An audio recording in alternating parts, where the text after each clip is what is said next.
This podcast is sponsored by nobody. Hey dudes, welcome to Splat from the Past, the only 80s themed horror sci-fi show where things can get totally radical. Let March Madness begin because today I have Ken Prymus. Ken, of course, played the Army surgeon in Robert Altman's timeless classic MASH, celebrating its 55th anniversary, who sang Suicide is Painless in the Last Supper sequence of the movie. And it's going to be such an honor to have him on today. MASH is one of my favorite movies of all time, one of my favorite sitcom spin offs of all time. And he's had an amazing career. He was a part of the Young Americans Choir Group, which was the subject of a 1967 documentary movie, which I highly recommend. Go on YouTube and watch it. It is very brilliant, I'll tell you. And he was also a chorus member of Johnny Mann's Stand Up and Cheer variety show in the early 70s. He guest starred on everything from Kate and Allie to The Sopranos. He did Ain't Misbehavin' a couple times on Broadway and C.A.T.S for a long run on Broadway. And it's going to be a great talk today. I am just so excited. I hope everyone is satisfied with the Oscar results. I'm not really, but I was satisfied with Conan's hilarious hosting, and all I can say is Demi was robbed. Also, rest in peace, David Johansen, the lead singer of the groundbreaking 70s punk rock band, the New York Dolls, with that Jagger swagger he had.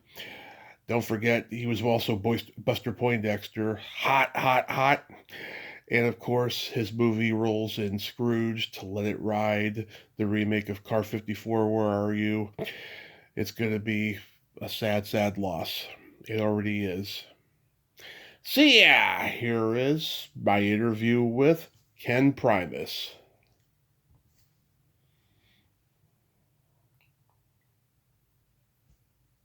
Hey Ken, welcome to the show, sir. How are you today? I am fine. How are you? I am fantastic. I can't tell you what a great honor this is. Thank you so much for coming on today.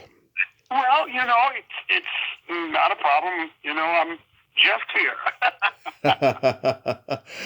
So, going back in time, did you gravitate toward acting and singing early on in your childhood? Oh yeah, it's always been there. My mom used to tell me that before I could talk, I would hum and say little words that from things I'd heard on the radio. So yeah, I guess I always did. And then once I turned 16 and got into Young Americans, I just went from there. Wow. So, did you do any school plays or community theater before that? Well, at 16, we just did our little thing in school. But yeah, I've always in the because I was raised in California, so Mm-hmm. I always did the plays. Oklahoma, the normal stuff you do in high school, and junior high, Mm-hmm. and yeah, always did. And then I didn't know I really wanted to do Broadway or anything like that. I just like singing and performing. I've always been a performer. My dad was a drummer and singer, Mm-hmm. and the Primuses were always, doing something musical. So it was good. It was good. I have no complaints whatsoever. Did he try to get you into the drums too? Yeah, he did, but it didn't work. That didn't work, and my mom wasn't having it, so it was a little loud. I totally get it. So, you joined the Young Americans, and did you have to audition to get in?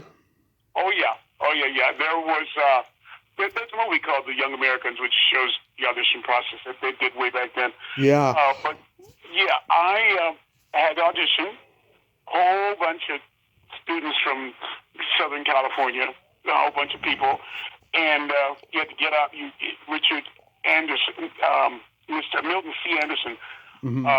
had you in a semicircle, and they say, "Okay, would you sing 8 bars or something?" So I got up and sang it. So, but I was fortunate because in my high school, my early years in my high school, Richard Gastrop was my music teacher, and he was giving me lessons on how to sing correctly for free because we didn't have money. And that really helped a lot because I got to learn songs that when I went in and auditioned for Young Americans, I did a little, piece of an aria because Richard Dastor wanted me to be an opera singer. But, money, the way money was, I made more money not singing opera than I did singing opera. So there you go. Yeah. How long were you with them for? The Young Americans, I was there from 16 to 21. And it was an unpaid gig, of course, but 16 to 21. And then at 21, I moved to Hollywood and, did little things, just did stuff. But I didn't do really a lot of musical stuff at all. And I got a job at Columbia Pictures as a tour guide and messenger, which gave me little bit parts in movies, during that time, because there were not a lot of black people, kids, young adults, were doing a lot of stuff. So, I got to be in Model Shop, and I got to be in, and stuff like that. And then at one point, at like my late 20s, I got the call from Robert Altman to come to his office at 20th Century Fox, and I did. And he said, he said he was putting together a movie using unknown people, except for the two leads. And so would I consider coming in as part of the ensemble? And I said, sure, hey, And because at the time, I was being a tour guide and messenger at Columbia Pictures. So did that. And, what can I tell you? I did stuff, just more stuff after that, a little bit here and there, a little bit part in movies, that kind of stuff, until later on someone said, you should go audition for this show. This national company is coming in, and they need, called The Wiz. So I auditioned for that and got into the national company of The Wiz, and then from then on, the next many years, I did, shows, Broadway shows and stuff. Right. I got so much to ask about all of that. I've seen the 1967 documentary of the Young Americans. It's fantastic seeing you and Vicki Lawrence in this. I mean, did you know then that Vicki Lawrence would become a star? No. Because the thing is, no idea. I didn't hang with her really. And it's kind of a weird thing. I didn't, because I lived in Fontana, which is, many miles away from Hollywood, and the rest of them lived like in the valley, and stuff like that. I didn't really know them well, the Young Americans. So we didn't really hang because we were all in different high schools, and mine was way out there by San Bernardino. So, no, I didn't know that, or that Ronnie Ritchie was going to become a choreographer for Disney, or that any of these people would, do anything, or myself, because that's not why we were there.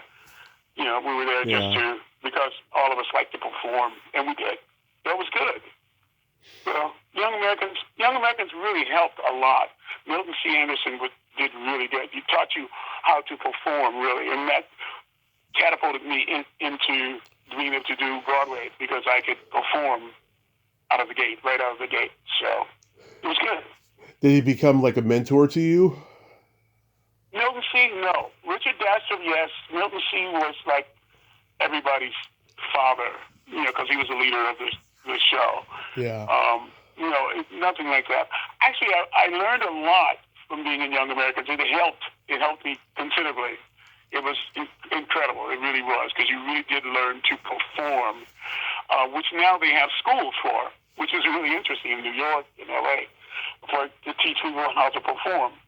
But I was very blessed because it came naturally to me, because it just was natural. It wasn't something I had to really work at. And it just kind of segued into doing Broadway, lots of Broadway. and lots of shows in Europe and lots of stuff like that.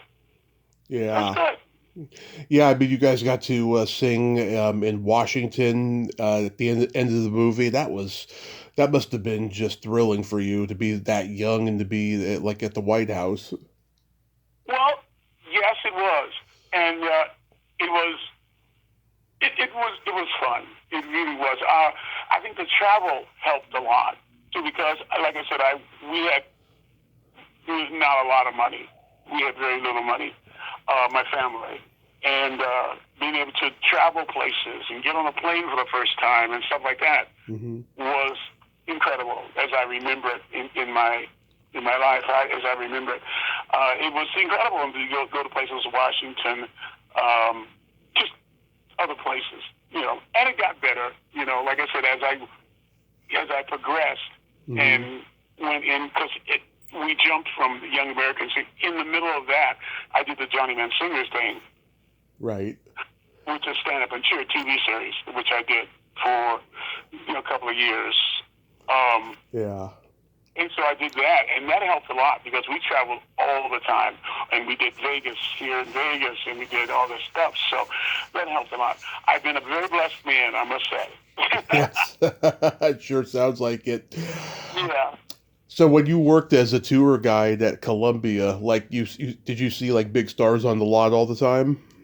Yeah, because there was also screen gyms Yeah. in the same lot.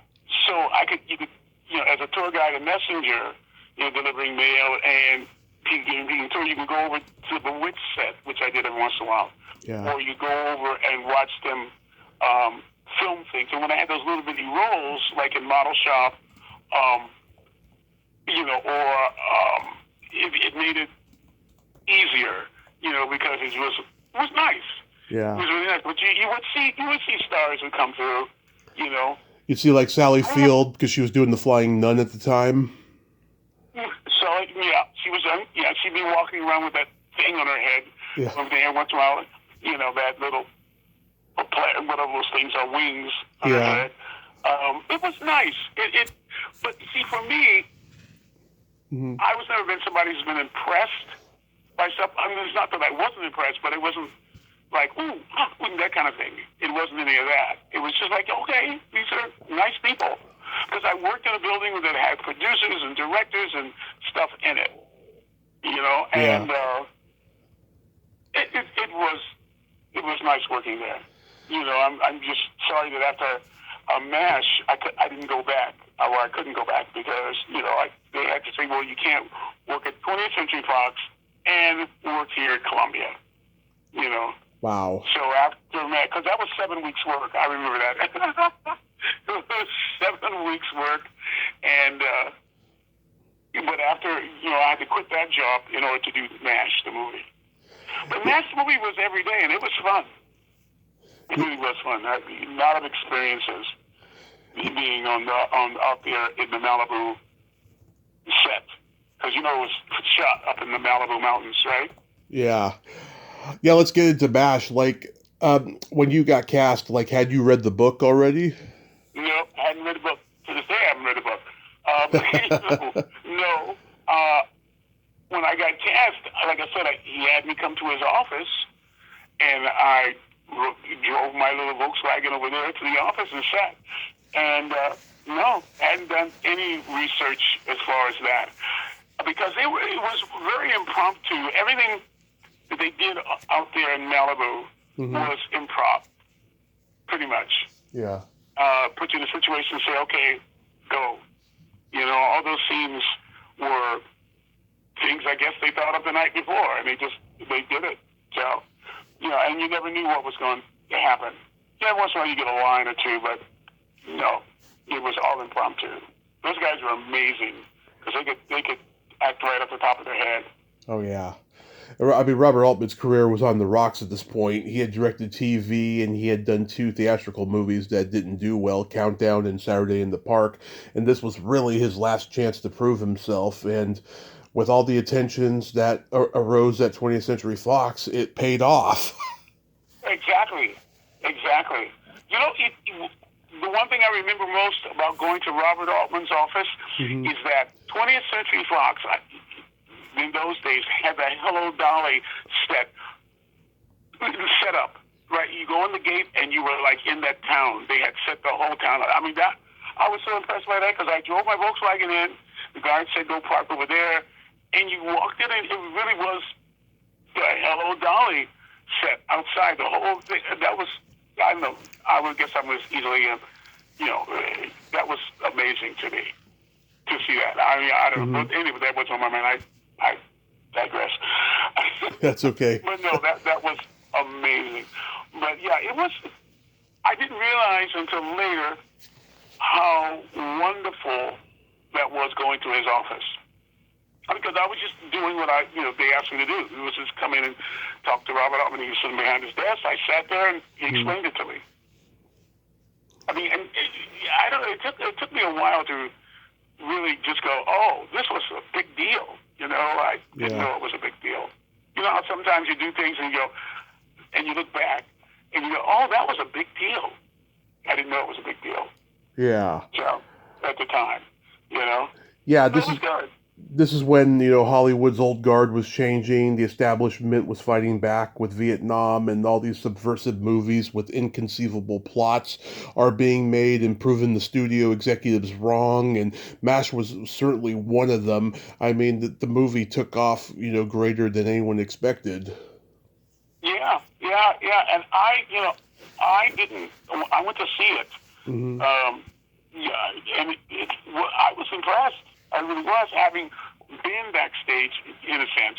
Having been and watched them film lots of it, and then to go see the movie, I was impressed. I stood in line with another friend of mine, and we stood in line and went to see the movie. Yep. So that was good. It was good. I never understood why people laughed when I was singing Suicide is Painless and I started dipping around a little bit. Yeah. People thought that was funny. I didn't know it was funny. I did not realize it was funny. So I was like, okay, I was just a kid. I mean, kind of. I was in my late 20s, so. Yeah. What did you think of the song Suicide is Painless, and what was filming that scene like? Well, okay, so I'm in my trailer, which is another big thing. Mm-hmm. Gave me a little trailer room. And Johnny Mandel came in and said, listen, I've written this song with Robert Altman's son, who did the words, as you know. Yeah.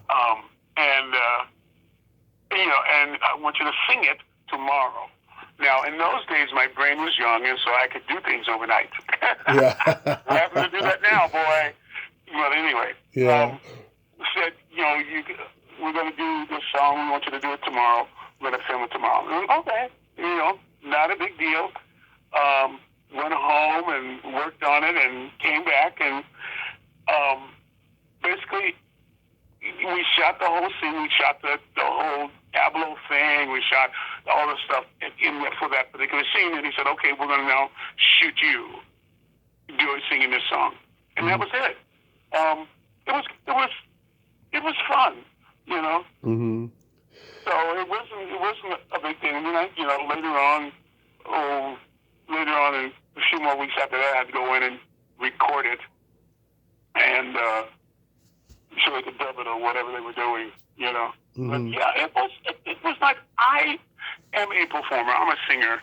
Yeah. So anything singing makes me very happy. Yeah. So, it makes me happy. I mean, that whole scene is just effective, and John Schuck is a genius actor, and I think he played it so well, and I think your song was, a huge monumental part of that scene. Well, I like I said, now looking back, I really enjoyed doing it. It was like anything singing was great, and it was people couldn't have been nicer on the set. Mm-hmm. Yeah. It was nice. We were there like 7 weeks. They picked me up in the van, and we went up to all of us went up to Malibu and came back, that kind of stuff. So it was good. It was good. People couldn't be nicer for a kid who just did Young Americans and all that stuff. So it was nice. And Bud Cort and I became good friends. Mm-hmm. Then because we were both young. Yeah. And he wasn't famous then. I mean, now he did things right after that. But Harold and Maude. Yeah. Yeah. He and I became good friends. We'd sit and talk because they flew him in. So he was staying in a motel and stuff. Yeah. They flew him in to do that, and it was good. Like I said, it was nice people, and treated us well, and I had no idea it was going to be what it was. Did Donald Sutherland and Elliot Gould crack everybody up on set? No, actually, well, yeah. Well, Robert Altman and Elliot and Donald Sutherland, they're funny people. Mm-hmm. And because they were doing improv, they would say funny stuff. Yeah. It was good. I know I keep saying that, but it really was good. No, it wasn't like people cracking up all the time. But there was funny stuff happening, like that shower scene for Sally Kellerman. Yeah. She had no idea that's what it was. Mm-hmm. That she was going to be, because we were told not to say anything. Yeah. When we were setting up the shower scene and putting her behind the curtain and thing, Robert Altman had me lay down in front of the stage, like I'm humping with this girl. That was the whole idea. Yeah. And everybody set up, and she did not know. And they said action, and they pulled the curtain, and there she was, trying to cover herself. Yeah. It was funny, It was really good. I mean, they did stuff like that. I know that whole scene is brilliant. And Roger Bowen, God damn it, Hot Lips, resign your commission. Right. It was. We did some great improv. I'm serious, improv. They did improv all the time. Yeah. It was really a great lesson in improv because those people that could think on their feet. And Robert Altman was terrific because he knew he had a vision, but he just let the actors do it. Oh yeah, I mean, Bud, of course, had a comedy background, and I've interviewed his comedy partner Judy Ingalls at that time, and Carl Gottlieb, of course, he was in the San Francisco comedy group, The Committee, and stuff. So Altman had all the best people who knew what comedy was in it. Right, and the two leads were amazing. They really were. They were very nice people, and talked to us. Donald Sutherland and all that. Talked to us a lot, and we're just like any thing, whether it's a show, Broadway show, or if it's a movie, you become like a little unit. So it wasn't like, oh, you're such and such or whoever. It was just nice. It was very nice. Very, very. It's my first experience, like I said, in that kind of environment. The little things I did didn't last 7 weeks. Model shop didn't. In Cold Blood was 2 days. Model shop was like a day. That kind of stuff. Young Americans was around the country, but that wasn't like a movie. So yeah. Were you there when the football game happened? I'm in the football game. I was helping carry people out, Bud Cort and I. Oh, right. Yeah, because they were trying out this new thing. I remember them talking about this new camera thing that was the cameras in the football, and they would bounce it around, and it gave it the shots. There's shots in the movie where the ball, the camera, it becomes the ball. Yeah. And we're trying. That was a new thing someone invented for this movie. So yeah, we were all out there. We were all out there in the field. And then Bud Cort and I would go and drag people off the thing. And one of the scenes was get the guys out of there, and then the football game was good. It was fun. Yeah, because I met Fred Williamson years ago at an autograph show, and he told me he had to get his NFL buddies to come in and be the stunt players because the actors couldn't play football. Exactly, and those guys were big. I remember them being big because then I was not, I was not a big guy. Yeah. And they were some big guys. I am serious. It was amazing. So I didn't want the actors out there getting hurt. I'm sure. With the thought. But yeah, the football game was terrific. It was great. Yeah, but I was there. When you watch the movie again, you'll see I in and out. I'm always somewhere in the background. Yeah, Fred. Oh my God, he is a force of nature. He had an 8x10 of him and some of the cast members, and he told me to name every one of them, and I did. And he was impressed that I knew who Joanne Flug was because most people don't remember her. And then I said to him, "You gonna give me this autograph for free?" And he's like, "No." Exactly. He's a it was good. It was fun. He's a funny guy. Yeah. What did you think of the TV show? I liked the TV show. I watched it for a while. When it first started. Yeah, I enjoyed the TV show. It was terrific. I wish I'd have done part of it, gotten something going on. But yeah, I enjoyed the TV show. Yeah. I think that I was working in New York at that time when they were casting and stuff, because I didn't get a call or nothing. So, yeah. And then once in a while, I'll look at one and I'll see somebody who did movie had a little bit part in the TV, in one of those, one of the... Gary Berghoff was in the show. Right, Gary was there. And then the guy who played guitar for me in the Last Supper scene, once in a while he'd come back. You'd see him in the TV show. Mm-hmm. I don't know his name. I'm not good at names. Yeah, I can't remember either. Yeah, but so because he came in one time and he played guitar. He was a guitar player in one of the episodes for the TV series. But yeah, it wasn't Danny Goldman? It was good. Who? Danny Goldman? No, it wasn't him. No. I don't remember. Yeah. But I would see him. But I enjoyed the TV show. I truly did. It was very funny. Very, very, very, very entertaining. I enjoyed it a lot.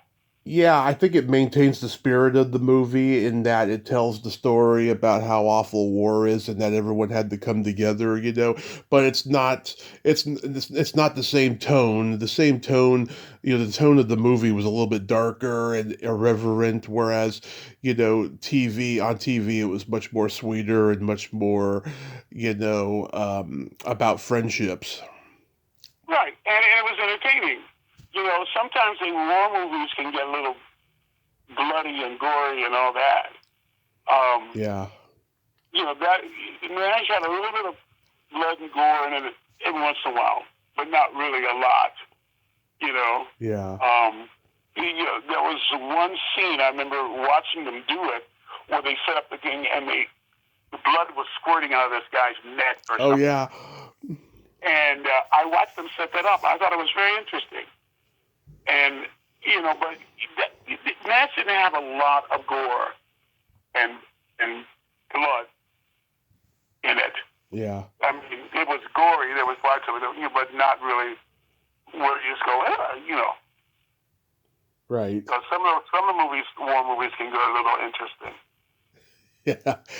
So when you were on Stand Up and Cheer, you guys would have iconic celebrity guests. Any of them stand out to you as far as working with them? Well, we worked as a unit, the 18 of us. They were all, like I said, people have been very wonderful. Despite what some people think about people who are in high places, stars and stuff. For the most part, they were terrific. Now, this standing out. William Shatner was fun. Mm-hmm. They were all fine. You know, it was Yeah. it was good. It was a good thing. I just wish that people can go just rent stand up and cheer because it was a very clean, nice show. You know. Yeah. But yeah. You guys had like But Vincent Price and Frank Gorshin and Bobby Vinton and Florence Henderson and people right, like that. right, and people would sing and dance, and Florence Henderson would do her thing, and it was great. Now, if you would have became, we had Thurl Ravenscroft Yeah. as one of the journeyman singers because he was the voice of Tony the Tiger. And he was also the narrator of How the Grinch Stole Christmas. Right, exactly. Yeah. Nice man. Nice man. Who else do we have in there? Nobody who really did a lot later. I mean, they all worked, of course, because Yeah. amazing musicians, the Johnny Mansinger people, amazing. But they all worked a lot, but it just nothing of like note. So You it was guys, good. you guys did the Beatles Got to Get You Into My Life during the intro. Yeah, we did that. But that's on one of the albums too. Got to get you into my, yeah, and I watched that online actually the other day. It was online. You go into Journeyman Singers, and they usually bring that one up. Yeah. Learning new music every week was hard, though. And that was hard because you come in, they give you a stack of music, Mm-hmm. and I was a slow reader, a slow music reader. The rest of them were like genius. So I had to take my stuff home and work on it. Yeah. But then you come in and you work on it, and you can work on it for a couple of days, and then you go record it, and then you have to do the choreography, and then come the weekend, come Thursday, come Friday, you had to, do it. Right. So it was grueling, but it didn't seem like it was grueling then. Now it would be grueling. Yeah. Then it didn't seem like it was grueling because, we were all like working, doing everything we could. So, hey. So when you do the run of the Wiz, like how was that? I think I know somebody who was in there. Do you know Alvin Alexis? No, I do not. Oh, okay. No. Okay. But, that was the best time. Going to the national company, because I was in LA, like I said, auditioned. Someone said you should go sing over here and audition, because and they picked 4 people out of LA to be in the national company. Yeah. And I was one of those people, and it was the best time because you became like this large family. We sat in Chicago for almost a year. Yeah. And you become your potlucks. You just you get friendships with people. Right. I still talk to the guy who was my understudy, George Bell. I talk to him at least 3 times a week. Nice. And say hello and that kind of stuff. So Broadway and national companies were amazing then. I don't know what they are now, but they were amazing because we became these large units of family. I mean, you had people in there who would piss you off, but outside of that, no. But every once in a while. But no, it just stuff. It was great. It was the best. It was the best time. The national companies, and it also prepared me because I went from the national company to Broadway, to the Broadway theater. As soon as they needed, Ken Harper asked me to come. I mean, they said, we want you to go. We're going to replace Ryan on Broadway, and we want you to go. And that started my whole Broadway thing. Were you considered? Were you considered for the Wiz movie?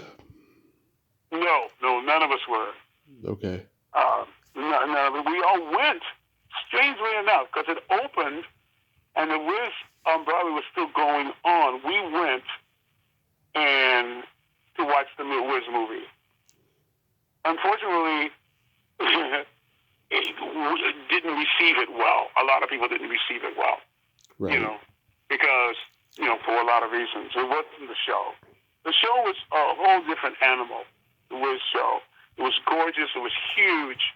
It was, all those things. And the movie wasn't those things. Plus, you had Stephanie, who was amazing little girl, Yeah. And in the movie, you had Diana Ross, who was this woman, sitting there crying, "I want to go home," which didn't go over well with a lot of us. So, yeah. Then you did Ain't Misbehavin'. You did a couple runs of that, right? I did.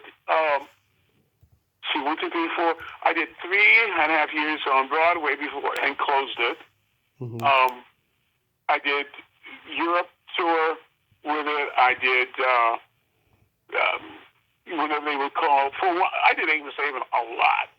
Yeah. It was a fun show, but yeah, because it went from up to the Belasco. After 2 years down at the Plymouth, they decided to move it to what we used to call the Death House. Because if something moved to the Belasco, which was above Broadway, mm-hmm. The show would probably die. And we spent another 2 years up there. It didn't die. People just came up there to see Ain't Misbehavin'. It was a huge theater. So, yeah, Ain't Misbehavin' was fun. And I enjoyed going in there. It was a fun thing. And, I kind of miss those people. But I miss my national company people more than I did the Broadway people. Because I switched places and came into the Broadway people after we did the national company, I went in with, mm-hmm. to the Broadway company. And I didn't miss them as much as I did my national company. Teresa Bowers and those people, Yvette Freeman and those folks. Did you work with Nell Carter? Nell Carter was there. When I first went in there, she was there. She wasn't a big fan of mine because the guy I replaced was a friend of her. I don't know, mentality, whatever it was. Mm-hmm. But, yeah. But she was nice, though. She was very, very nice. But just... She was brilliant. Because you must remember, there are only 5 of us in that show. Right. And a piano player. So we had to get along. So, yeah. Ain't Misbehavin' was a fun show. It was a hard show. I couldn't do it today because you have to have stamina galore for Ain't Misbehavin'. Because you're like, dancing, turning, running, all that stuff. Yeah. And it was a hard show. But after a while, after a few years, it doesn't become that hard. You just go out and do it. Right. Which people don't understand. Just like an athlete, you just go and you do what you got to do and call it a day. But today, if they say come and do Ain't Misbehavin', I'll be like, no, I don't think so. Then you do C.A.T.S. That's probably the Broadway play that they know you from the most. I suppose that was 7.5 years. Yeah. Sitting there in the middle of the stage. I enjoyed C.A.T.S.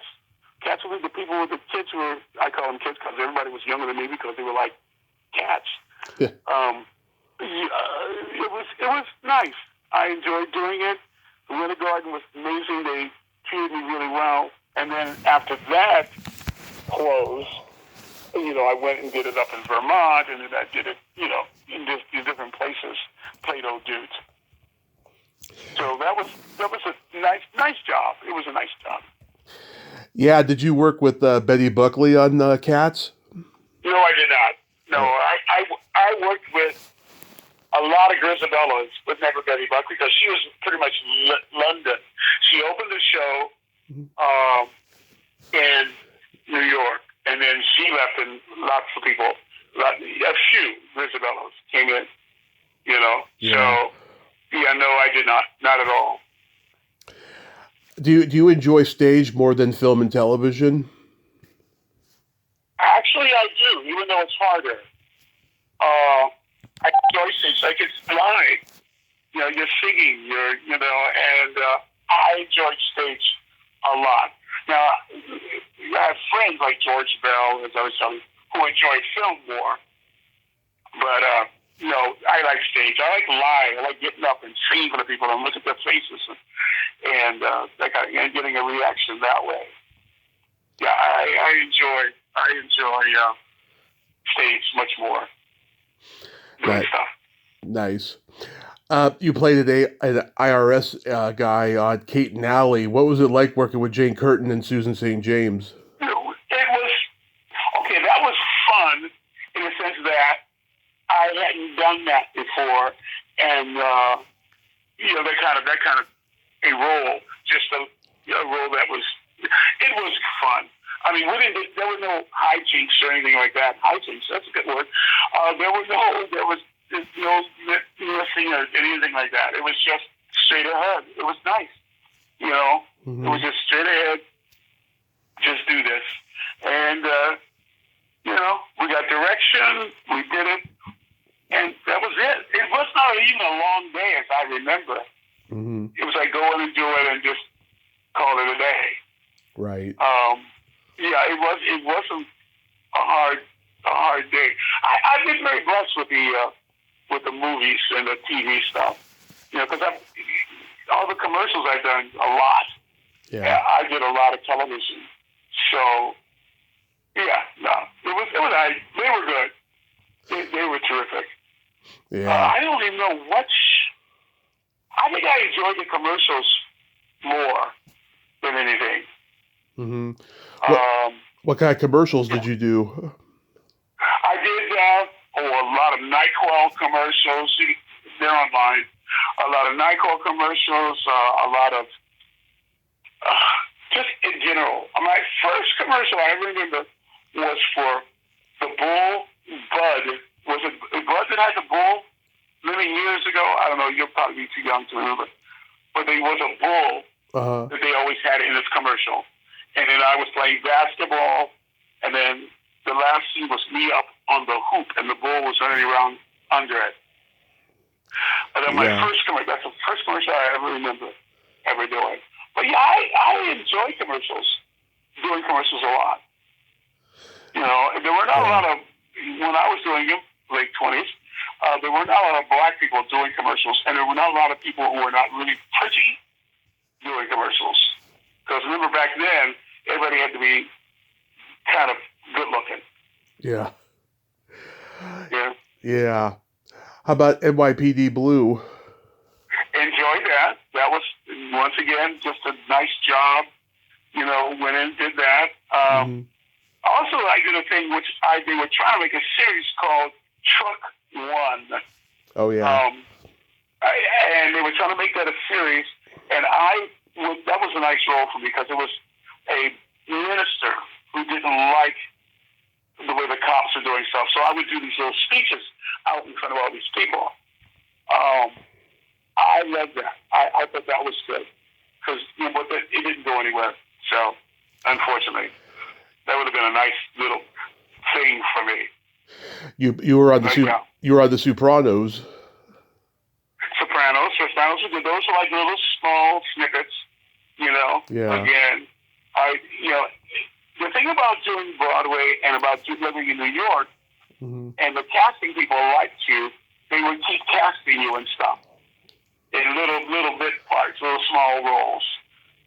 Yeah. And that's what happened to me. They would just, call my agent and go, listen, we got Ken Prymus to go and do this, and then they send me the script, and I go over and do it.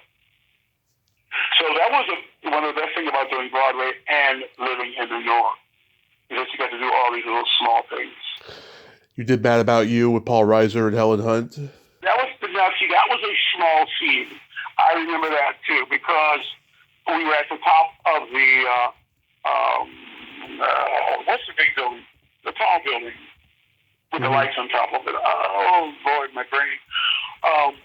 We did it up on the observation part. Okay. And that was just a tiny little thing, Yeah. That was fun. They just didn't even stop because me and this woman were making out up there because it was supposed to be so romantic, and they were doing their scene walking through. Mm-hmm. And it was all right. But see, like I said, when people liked you, casting people liked you, they would call and say, we would like Ken to come and do this. And that was those days. That was nice. So, there you go. And you got to be a guest on the Merv Griffin show. Yeah, did that? What was that? That was not coming through. It must have been something really small. I don't. That's not coming to my brain. Yeah, it's David Letterman stuff. I did a few of those, a couple of those. Oh, nice. Yeah, I did a couple of those where I played I remember playing a pit in one of the sketches. What happened was we were picking up. There was some kind of announcement that the pips. Mm-hmm. They had lost the pips and had to go collect them up.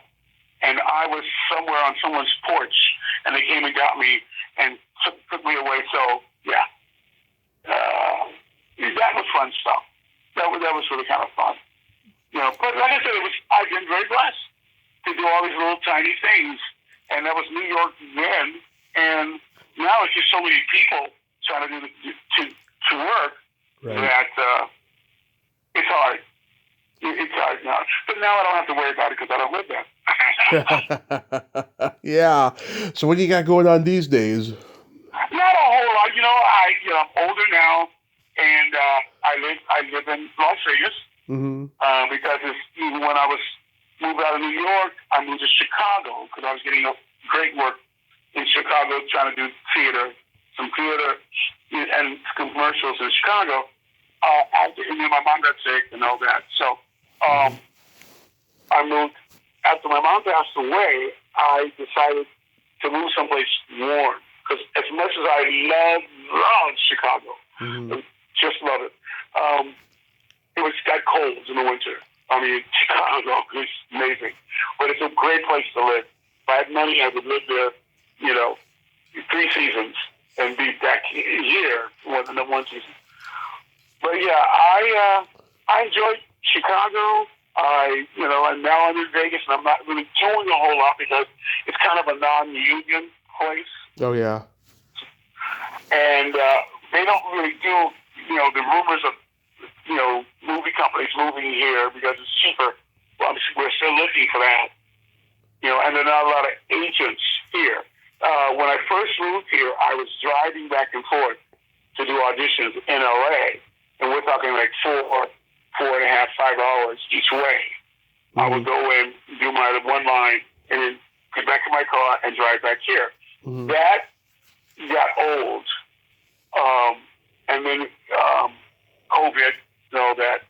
And then once people started doing taping, it got easier.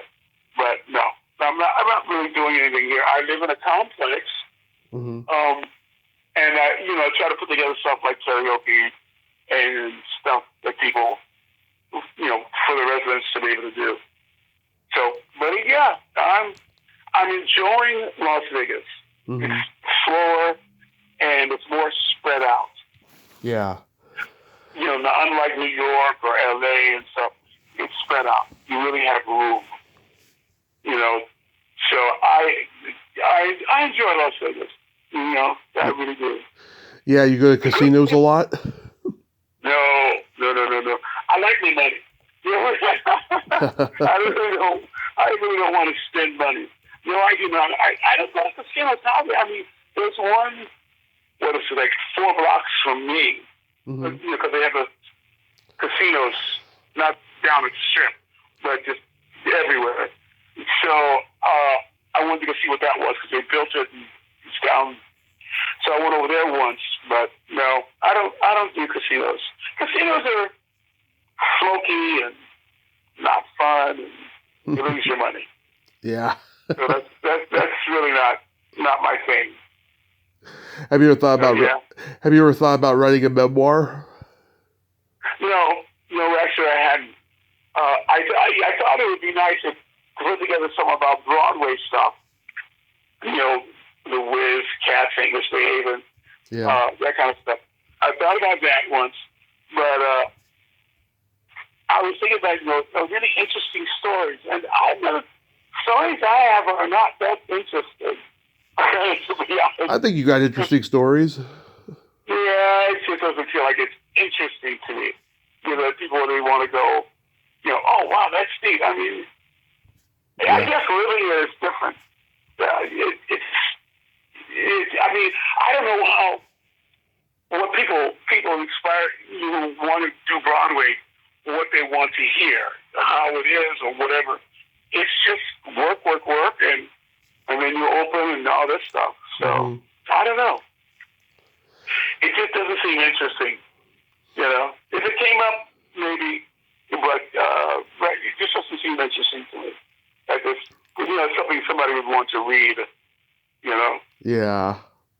And I have nothing, no salacious anything, you know, that that went on. I mean, you know, people had disagreements, but, you know, and I wouldn't put stuff out about people, anything that I would know about, you know, people and their personal life. I wouldn't put that out there anyway. This is not me. Yeah, I totally get it. Yeah, I mean, it's just, you know, these people are my friends, so, you know, there's nothing I really can do. I mean, and a lot of them have passed away. This past 2 years, the Misbehavin cast went down considerably. You know, people dying. Nell died, and Ken Page died recently, and Armelia McQueen passed away. You know, and I was talking to Andre on the phone, Andre the Shields, and we just, you know, you just look and go, wow, people are dying, but we're older, so you got to expect that, you know. Yeah, Ken Page was a very talented guy. He was a talented guy, and you know, he passed away, and like I said, Armelia, amazing. Deborah Bird, who was an amazing musician. All these people, the Broadway folks, just passed away. Yeah. You sort of go, okay, you know, I'm still here, and let's see what happens. You know? Yeah. I know. So we're losing our heroes every day. I mean, look, Gene Hackman just died, and God, people I can't even think of right now are dying. Right, and it's you know, it's part of life. You know, we were born, we died. That's basically what it was. You know. Right. I do have a little anecdote though. I got to do a show called the Ray Charles. It was a Ray Charles show that we did up in upper New York, upper Las Vegas, and then we went to London and sat there on the West End for a while. And the music of Ray Charles, that was fun. Yeah, I enjoyed doing that. But you know, it shows that I totally enjoyed doing. That was one of them. Amazing. That was way after C.A.T.S and stuff. Another one of those things where people call you and go, listen, do you consider doing this? And we're like, okay, yeah, sure, I'll come. You know? Yeah. What was Ray Charles like? No, he wasn't. He was dead. I'm almost. Yeah, he passed away. Got it. But it was all his music and dancing and spectacular and stuff like that. So that was kind of fun. You know? Yeah. I met more famous people doing stand up and cheer than I ever have. You know, because we had a guest star every week. But I got to meet Fats Waller's sister, who I was doing.